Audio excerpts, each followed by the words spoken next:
ఒక కూతురు గత 12 సంవత్సరాలుగా తన తల్లికి ప్రతిరోజు ఒక ఈమెయిల్ పంపుతూనే ఉంది. ఆ విమానం ఎక్కడో ఒక అజ్ఞాత ద్వీపంలో ల్యాండ్ అయి ఉంటుంది అని. ఎప్పుడో ఒకప్పుడు తన తల్లి ఈ ఈమెయిల్ చూసుకొని ప్రాణాలతో తిరిగి వస్తుందని ఆ కూతురి గుడ్డి నమ్మకం. 239 మంది ప్రయాణికులతో ఆకాశంలోకి ఎగిరిన ఒక భారీ కమర్షియల్ ఫ్లైట్ ప్రపంచ రాడర్ల కళ్ళు గప్పి సముద్రంపై గాల్లోనే ఆవిరైపోయి నేటికి 12 సంవత్సరాలవుతుంది.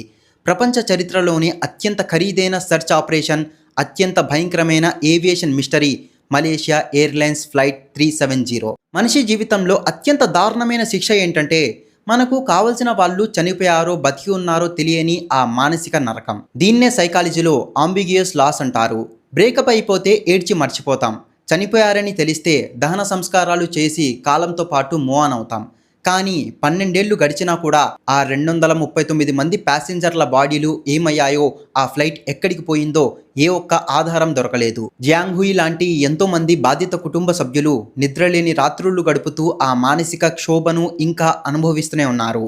ఇప్పుడు మలేషియన్ ప్రభుత్వం సడన్ గా ఆ ఫ్లైట్ ని వెతికే కాంట్రాక్ట్ ను ఇంకో ఏడాది పాటు ఎందుకు ఎక్స్పాండ్ చేసింది? దొంగ పాస్పోర్ట్లతో ఆ ఫ్లైట్ ఎక్కిన ఆ ఇద్దరు ఇరానియన్ల అసలు రహస్యం ఏంటి? పైలట్ కావాలనే 239 మందిని సముద్రంలో ముంచి చంపేశాడా? లేక ఫ్లైట్లో ఉన్న 200 కిలోగ్రాముల లిథియం అయాన్ బ్యాటరీల వల్ల మంటలు చెలరేగాయా? బ్రిటిష్ శాటిలైట్ రికార్డ్ చేసిన ఆ భయంకరమైన 7 గంటల గోస్ట్ ఫ్లైట్ డేటా ఏం చెప్తుంది? ఈ గ్లోబల్ మిస్టరీకి సంబంధించిన ప్రతి ఒక్క షాకింగ్ డీటెయిల్ని ఈరోజు వీడియోలో మనం పాయింట్ టు పాయింట్ చాలా డీటెయిల్గా బ్రేక్ డౌన్ చేయబోతున్నాం. సో ఎక్కడ కూడా స్కిప్ చేయకుండా లాస్ట్ వరకు చూడండి. Let's get started. మనం ఈ మిస్టరీని అర్థం చేసుకోవాలంటే కరెక్ట్గా ఆ విమానం గాల్లోకి ఎగిరిన రోజుకు వెళ్ళాలి. డేట్ మార్చి 8, 2014. మలేషియా రాజధాని కౌలాలంపూర్ నుంచి రాత్రి 12 గంటల 41 నిమిషాలకి బోయింగ్ 777 విమానం టేకాఫ్ అయింది. అది చైనాలోని బీజింగ్ నగరానికి వెళ్ళాలి. విమానంలో చైనీయులు, మలేషియన్లు, ఆస్ట్రేలియన్లతో సహా మొత్తం 6 దేశాలకు చెందిన 239 మంది ప్రయాణికులు ఉన్నారు. ఈ ఫ్లైట్ని నడుపుతున్న main commander captain Zaharie Ahmad Shah. విమానయాన రంగంలో అత్యంత senior and expert pilot. Co pilot పేరు ఫారిక్ అబ్దుల్ అహ్మద్. విమానం గాల్లోకి ఎగిరిన 40 నిమిషాల వరకు అంతా నార్మల్గానే ఉంది. రాత్రి 1:19 ఎయిర్ ట్రాఫిక్ కంట్రోల్తో పైలట్ మాట్లాడాడు. గుడ్ నైట్ మలేషియన్ 370 అని చాలా క్యాజువల్గా చెప్పాడు. ఇదే ఆ పైలట్ నుంచి ప్రపంచానికి వినిపించిన చివరి మాట. ఆ మాట చెప్పిన కరెక్ట్గా 2 నిమిషాలకు విమానంలోని ట్రాన్స్పాండర్ని కావాలని ఎవరో మాన్యువల్గా ఆఫ్ చేసేశారు. విమానం ఇప్పుడు మలేషియా రాడర్ల కళ్ళు గప్పేసింది. రూల్ ప్రకారం అది వియట్నాం ఎయిర్ స్పేస్లోకి ఎంటర్ అవ్వాలి. వియట్నాం ఎయిర్ ట్రాఫిక్ కంట్రోల్ వాళ్ళు ఫ్లైట్ కోసం వెయిట్ చేస్తున్నారు. ఎంతసేపు అయినా రాకపోవడంతో మలేషియా ఏటీసీకి కాల్ చేసి మీ ఫ్లైట్ ఎక్కడుంది, మా ఏరియాలోకి రాలేదేంటి అని అడిగారు. అప్పుడు కానీ మలేషియన్ అధికారులకు తాము ఎంత పెద్ద తప్పు చేశారో అర్థం కాలేదు. ఒక భారీ విమానం ప్రపంచ పటంలో రేడియో సిగ్నల్స్ నుంచి గాల్లోనే మాయమైపోయిందని రియలైజ్ అయ్యేసరికి జరగాల్సిన నష్టం జరిగిపోయింది. ఫ్లైట్ రాడర్ల నుంచి ఎప్పుడైతే మాయమైపోయిందో అప్పుడు ఇంటర్నేషనల్ ఇంటెలిజెన్స్ ఏజెన్సీలు రంగంలోకి దిగి ప్యాసింజర్ల లిస్టుని స్కాన్ చేయడం స్టార్ట్ చేశారు. అప్పుడు ఒక భయంకరమైన నిజం బయటపడింది. ఆ ఫ్లైట్ ఎక్కిన ప్యాసింజర్లో 2 వ్యక్తులు దొంగ పాస్పోర్ట్లతో ప్రయాణిస్తున్నారు. ఆ పాస్పోర్ట్లు ఒక ఇటాలియన్కి, ఒక ఆస్ట్రియన్కి చెందినవి. కానీ వాటిని వాడుకొని ఫ్లైట్ ఎక్కింది మాత్రం 2 ఇరానియన్లు. వాళ్ళు అసీలం కోసం, అంటే ఆశ్రయం కోసం యూరోప్ వెళ్తున్నామని తర్వాత చెప్పారు. కానీ ఇది ప్రపంచాన్ని నమ్మించడానికి అల్లిన కథ అయితే వాళ్ళు యాక్చువల్గా ఉగ్రవాదులై ఉండి విమానాన్ని హైజాక్ చేసి ఉంటే, పైలట్ల తలకు తుపాకీ పెట్టి బెదిరించి రాడర్లను ఆఫ్ చేయించి విమానాన్ని దారి మళ్లించి ఉంటే, ఇదే నిజమైతే అప్పటికప్పుడు మలేషియన్ మిలిటరీ వాళ్ళు షూట్ చేసి చంపేసి ఆ తప్పును కవర్ చేసుకోవడానికి మొత్తం 239 మందిని సముద్రంలో ముంచేశారా? ఇది వినడానికి ఒక కాన్స్పిరెన్సీ థియరీలాగా అనిపించవచ్చు. కానీ సాలిడ్ ఎవిడెన్స్ లేనప్పుడు ఏది నిజమో ఏది అబద్ధమో ఎవ్వరూ చెప్పలేరు. కానీ ఇక్కడే ఒక టెక్నికల్ ట్విస్ట్ ఉంది. కమర్షియల్ రాడర్ల నుంచి ఫ్లైట్ సిగ్నల్స్ కట్ అయిపోయినా సరే మలేషియన్ మిలిటరీ రాడర్ ఆ ఫ్లైట్ని ట్రాక్ చేసింది. మిలిటరీ రాడర్లో కనిపించిన దృశ్యం చూసి అధికారులకు మైండ్ బ్లాక్ అయిపోయింది. బీజింగ్ వైపు వెళ్లాల్సిన ఆ విమానం సడన్గా ఒక పదునైన యూటర్న్ తీసుకుంది. అక్కడి నుంచి మలేషియా, థాయిలాండ్ అండ్ ఇండోనేషియా దేశాల మీదుగా ప్రయాణించి కిందకి, అంటే దక్షిణ దిశగా మన హిందూ మహాసముద్రంలోకి ఎంటర్ అయిపోయింది. పోనీ అక్కడ మునిగిపోయిందా అంటే అది లేదు. కమ్యూనికేషన్ మొత్తం కట్ అయిపోయినా ఆ విమానం ఇంజన్లో ఉన్న శాటిలైట్ డేటా యూనిట్ మాత్రం ఆకాశంలో ఉన్న బ్రిటిష్ శాటిలైట్ ఇన్వర్సర్తో ఆటోమేటిక్గా కనెక్ట్ అవుతూనే ఉంది. ప్రతి గంటకు ఒకసారి ఒక ఎలక్ట్రిక్ సిగ్నల్ లేదా హ్యాండ్ షేక్స్ని ఆ విమానం శాటిలైట్కి పంపుతూనే ఉంది. ఆ శాటిలైట్ రికార్డ్ చేసిన ఆక్స్ టైమింగ్ చూస్తే మీకే వణుకు పుడుతుంది. రాత్రి 2 గంటల 28 నిమిషాలకి ఒక సిగ్నల్, 3 గంటల 41 నిమిషాలకి ఒక సిగ్నల్, 4 గంటల 41, 5 గంటల 41, 6 గంటల 41, 8 గంటల 11, ఇలా ఉదయం 8 గంటల 19 నిమిషాల వరకు ఆ విమానం గాల్లో ఎగురుతూనే ఉంది. కమ్యూనికేషన్ కట్ అయిన తర్వాత ఏకంగా 7 గంటల పాటు ఆ విమానం ఒక గోస్ట్ ఫ్లైట్ లాగా హిందూ మహాసముద్రంపై అంధకారంలో ప్రయాణిస్తూనే ఉంది. 8 గంటల 19 నిమిషాలకి చివరి సిగ్నల్ వచ్చిందంటే అప్పటికే ఆ విమానంలో ఫ్యూయల్ పూర్తిగా అయిపోయి ఇంజన్లో ఆగిపోయి అది సముద్రంలో కుప్పకూలిపోయి ఉంటుందని సైంటిస్టులు కన్ఫర్మ్ చేశారు. ఇండియాకి ఆస్ట్రేలియాకి మధ్యలో ఎక్కడో ఆ విమానం నీళ్ల అడుగున సమాధైపోయింది. ఇప్పటి వరకు మనకు తెలిసిన డేటా ప్రకారం చూస్తే అసలు ఆ ఫ్లైట్లో ఏం జరుగుతుందన్న దానిపై 3 స్ట్రాంగ్ అండ్ కాన్స్పిరెన్సీ థియరీలు పుట్టుకొచ్చాయి. Number 1, the mass murder. చాలామంది ఇన్వెస్టిగేటర్లు బలంగా నమ్ముతున్న థియరీ ఇది. కెప్టెన్ జహీర్ తన పర్సనల్ లైఫ్లో ఉన్న డిప్రెషన్, మెంటల్ ఇష్యూస్ వల్ల విమానంలోని 239 మందిని చంపి తను కూడా చనిపోవాలని డిసైడ్ అయ్యాడు. కో పైలట్ని కాఫీ తేవడానికో దేనికో బయటికి పంపించి కాక్ పైలట్ డోర్ని లోపల నుంచి లాక్ చేశాడు. రాడర్లను ఆఫ్ చేసి విమానంలోని ఆక్సిజన్ని తీసేశాడు. ప్యాసింజర్లందరూ ఆక్సిజన్ అందక ఒక 15 నిమిషాల్లో స్పృహ కోల్పోయి చనిపోయారు. ఆ తర్వాత ప్రశాంతంగా ఫ్యూయల్ అయిపోయేంత వరకు విమానాన్ని నడిపి సముద్రంలో ముంచేశాడు. దీనికి బలం చేకూర్చేలా కెప్టెన్ జహీర్ తన ఇంట్లో ఉన్న ఫ్లైట్ సిమ్యులేటర్లో కరెక్ట్గా ఇదే రూట్ని ముందే ప్రాక్టీస్ చేశాడని FBI విచారణలో బయటపడింది. కానీ మలేషియన్ ప్రభుత్వం దీన్ని కవర్ చేసుకోవడానికి ట్రై చేస్తుంది. Number 2, the cargo fire. ఇది ఎయిర్లైన్స్ నిర్లక్ష్యం వల్ల జరిగిన దారుణమని కొంతమంది వాదిస్తారు. ఆ ఫ్లైట్ కార్గోలో సుమారు 221 కిలోగ్రాముల లిథియం అయాన్ బ్యాటరీలను తీసుకెళ్తున్నారు. వాటిలో సడన్గా మంటలు చెలరేగి ఆ టాక్సిక్ పొగలు కాక్ పైలట్లోకి వెళ్ళిపోయాయి. పైలట్లు స్పృహ కోల్పోయారు. కమ్యూనికేషన్ సిస్టమ్స్ కాలిపోయాయి. అప్పటికే ఆటో పైలట్లో ఉన్న విమానం గాల్లోనే ఏకదాటిగా ప్రయాణించి సముద్రంలో పడిపోయిందని ఇంకో వాదన. Number 3, aliens and black holes. సాక్ష్యం ఎక్కడ బ్రో?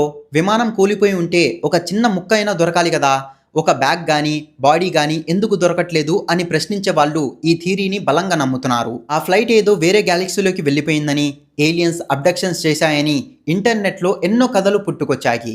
వినడానికి పిచ్చిగా ఉన్నా సరైన సమాధానం లేనప్పుడు జనాలు ఇలాంటివి కూడా బలంగా నమ్మే రేంజ్కి వెళ్ళిపోతారు. విమానం మాయమైపోయిన మొదటి రోజులో అందులోని ప్యాసింజర్ల కుటుంబ సభ్యులు ఒక బలమైన నమ్మకంతో ఉన్నారు.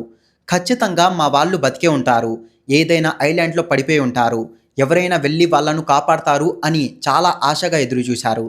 మలేషియన్ ప్రభుత్వం కూడా ఎన్నో దేశాల సహాయంతో వరల్డ్స్ కాస్ట్లీయెస్ట్ సెర్చ్ ఆపరేషన్ చేపట్టింది. మొదటి నెలలోనే దీనికోసం ఏకంగా మిలియన్ల కొద్ది డాలర్లను నీళ్లలా ఖర్చు పెట్టింది. కానీ కరెక్ట్గా 16 రోజులు గడిచాక ఆ ప్రభుత్వానికి ఒక కఠోరమైన నిజం అర్థమైపోయింది. ఆ విమానం నీళ్లలో మునిగిపోయి ఉంటే ఎవరు బతికుండే ఛాన్స్ లేదు అని. అందుకే వాళ్ళు అఫీషియల్గా ఈ ఆపరేషన్ని సెర్చ్ అండ్ రెస్క్యూ స్థాయి నుంచి సెర్చ్ అండ్ రికవరీ స్థాయికి మార్చేశారు. అంటే శవాలను లేదా ముక్కలను వెనక్కి తేవడం. ఈ ఒక్క ప్రకటనతో ఆ 239 మంది కుటుంబాల గుండెలు పగిలిపోయాయి. మా వాళ్ళు చనిపోయారని మీరే చెప్తున్నారు కదా, మరి వాళ్ళ శవాలు ఎక్కడా?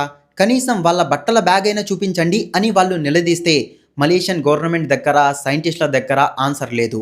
ఆకాశం, సముద్రం కలిసి ఆ విమానాన్ని అమాంతం మింగేసినట్టు ఎక్కడ ఒక్క చిన్న ఆధారం కూడా దొరకలేదు. సరిగ్గా 1 సంవత్సరం పాటు ఎవరికి ఎలాంటి క్లూ దొరకలేదు. విమానం మిస్టరీగా మిగిలిపోయింది అనుకుంటున్న టైంలో 2015లో ఒక షాకింగ్ విషయం వెలుగులోకి వచ్చింది. మలేషియాకు ఎన్నో వేల కిలోమీటర్ల దూరంలో, మన కన్యాకుమారికి కింద ఆఫ్రికా ఖండానికి పక్కనే ఉన్న మడ్గాస్కర్ దగ్గరలో ఫ్రెంచ్ రీయూనియన్ ఐలాండ్ అనే ఒక ద్వీపం ఉంది. ఆ ద్వీపపు సముద్ర తీరానికి కొట్టుకుంటూ ఒక లోహపు ముక్క వచ్చింది. అది విమాన రెక్కకు సంబంధించిన ఫ్లాపెరాన్. అధికారులు వెంటనే దాన్ని ల్యాబ్కి తీసుకెళ్లి టెస్ట్ చేశారు. దాని మీద ఉన్న సీరియల్ నెంబర్ని బట్టి అవును, అది ఖచ్చితంగా మిస్ అయిన MH370 విమానం రెక్క ముక్కే అని ప్రపంచానికి ప్రకటించారు. అందరూ వామ్మో, ఫ్లైట్ మిస్టరీ సాల్వ్ అయిపోయింది అని సంబరాలు పడ్డారు. కానీ కుటుంబ సభ్యులు మరియు క్రిటిక్స్ మాత్రం దీనిపై తీవ్రంగా మండిపడ్డారు. ఒక చిన్న రెక్క ముక్క దొరికినంత మాత్రాన విమానం మొత్తం దొరికినట్టా? ఒకవేళ విమానం వేరే ఎక్కడో క్రాష్ అయిపోయి ఉంటే ఈ ఒక్క ముక్కే సముద్ర ప్రవాహానికి కొట్టుకుంటూ ఇక్కడికి వచ్చి ఉండొచ్చు కదా, అసలు లోపల ఉన్న ప్రాణాలు ఏమయ్యాయి అని దారుణంగా ప్రశ్నించారు.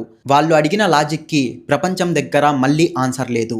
విమానం ఎక్కడ మునిగిపోయిందో ఖచ్చితంగా కనిపెట్టడానికి మలేషియన్ ప్రభుత్వం ఒక ప్రైవేట్ కంపెనీతో అగ్రిమెంట్ చేసుకుంది. ఆ కంపెనీ పేరే ఓషన్ ఇన్ఫినిటీ. దీని సీఈఓ ఆలివర్ ప్లంకెట్. హిందూ మహాసముద్రం అనేది ఒక భయంకరమైన అగాధం. కొన్ని చోట్ల సూర్యరశ్మి కూడా లోపలికి వెళ్ళనంత చీకటిగా అత్యంత లోతుగా ఉంటుంది ఆ సముద్రం. అలాంటి చోట ఈ ఓషన్ ఇన్ఫినిటీ టీం అడ్వాన్స్డ్ రోబోట్లను, ఏఐ మరియు సోనార్ టెక్నాలజీలను వాడుకొని ఏకంగా 40,000 స్క్వేర్ కిలోమీటర్స్ అండర్ వాటర్ ఏరియాను జల్లడబట్టింది. కానీ ఫలితం శూన్యం. ఒక్కటంటే ఒక్క ముక్క కూడా ఆ ఏరియాలో దొరకలేదు. ఆలివర్ ప్లంకెట్ ఒకటే మాట చెప్పాడు, సైన్స్ ప్రకారం ఆ విమానం ఎక్కడ పడిపోయి ఉండాలో ఆ బెస్ట్ గెస్ ఏరియా మొత్తం వెతికాం. ఫ్లైట్ అక్కడ లేదు. అంటే అది మేము వెతికిన ఏరియాకు బయట ఎక్కడో ఉంది అని చెప్పాడు. అంటే విమానం ఎక్కడ ఉందో తెలియదు కానీ ఎక్కడ లేదో మాత్రం కన్ఫామ్ అయింది. అసలు ఇన్ని కోట్లు పెట్టి ఇదంతా ఎందుకు చేస్తున్నారు అని మీకు డౌట్ రావచ్చు. ఒకసారి ఊహించుకోండి, టైటానిక్ షిప్ గురించి మనందరికీ తెలుసు. ఆ షిప్ సముద్రంలో మునిగిపోయింది. నార్త్ అట్లాంటిక్ ఓషన్ అడుగున దాని శిథిలాలున్నాయి. మనం ఆ షిప్ ఎక్కడుందో కల్లారా చూసాం. కాబట్టే ఆ చాప్టర్కి ఒక ఎండ్ క్లోజర్ దొరికింది. కానీ MS-370కి ఆ ఎండింగ్ లేదు. విమానం బాడీ దొరికితేనే బ్లాక్ బాక్స్ దొరుకుతుంది. అప్పుడే ఆ రోజు గాల్లో ఏం జరిగిందో పక్కాగా తెలుస్తుంది. అందుకే మలేషియన్ ప్రభుత్వం ఓషన్ ఇన్ఫినిటీ కంపెనీకి ఒక భయంకరమైన ఆఫర్ ఇచ్చింది. మీరు ఆ విమానం శిథిలాలను వెతికి తీయండి, మీకు ఏకంగా $70 మిలియన్ ఇస్తాం. కానీ విమానం దొరకకపోతే ₹1 కూడా ఇవ్వం అని చెప్పింది. ఆ డీల్ గడువు రీసెంట్గానే ముగిసిపోయింది. కానీ ఇప్పటికిప్పుడు మలేషియన్ ప్రభుత్వం ఆ డీల్ని మళ్ళీ జూలై 1 నుంచి ఇంకో సంవత్సరం పాటు ఎక్స్పెండ్ చేసింది. అంటే విమానం ఎక్కడుందో ఎవరికి తెలియదు. కానీ ఏదో ఒక రోజు దాన్ని లాగి తీయాల్సిందే అని వాళ్ళు ఫిక్స్ అయ్యారు. 12 ఏళ్లు గడిచినా దొరకని విమానం ఇప్పటికిప్పుడు దొరుకుతుందా? ఒకవేళ దొరికినా ఆ 239 మంది ప్రయాణికుల ఆనవాళ్లు ఏమైనా మిగిలి ఉంటాయా? సైన్స్కి, టెక్నాలజీకి ఒక సవాల్లా మారిన ఈ MS-370 మిస్టరీ బహుశా ఎప్పటికీ ఒక తీరని రహస్యంగానే మిగిలిపోతుందా? ఇప్పుడు నేను మిమ్మల్ని ఒక ఓపెన్ క్వశ్చన్ అడుగుతున్నాను. దీని మీద మీ ఒపీనియన్ ఏంటో కామెంట్ సెక్షన్లో షేర్ చేయండి. అసలు ఆ విమానానికి నిజంగా ఏం జరిగి ఉంటుందని మీరు బలంగా నమ్ముతున్నారు? 12 ఏళ్లు గడిచినా కనీసం ఒక్క లగేజ్ బ్యాగ్ కూడా ఎందుకు సముద్రం మీద తేలలేదు? మీ వాల్యుబుల్ థాట్స్ని కింద కామెంట్ సెక్షన్లో ఖచ్చితంగా షేర్ చేయండి. ఎవరి అనాలిసిస్ లాజికల్గా ఉంటుందో వాళ్ళ కామెంట్ని పిన్ చేస్తాను. మీకు ఈ ఇన్ఫర్మేషన్ వర్త్ అనిపిస్తే మీ తరపు నుంచి జస్ట్ ఒక లైక్ చేసి పక్కనే ఉన్న హైప్ బటన్ని క్లిక్ చేయండి. దానివల్ల ఇలాంటి వీడియోస్ ఇంకా ఎక్కువ చేయడానికి నాకు కొంచెం బూస్టప్ వస్తుంది. అండ్ కొత్తగా ఎవరైనా ఈ వీడియో చూస్తుంటే మన ఛానల్ని ఒకసారి చూడండి. మా కంటెంట్ మీకు నచ్చితేనే సబ్స్క్రైబ్ చేసుకొని బెల్ ఐకాన్ని ఆల్లో పెట్టుకోండి.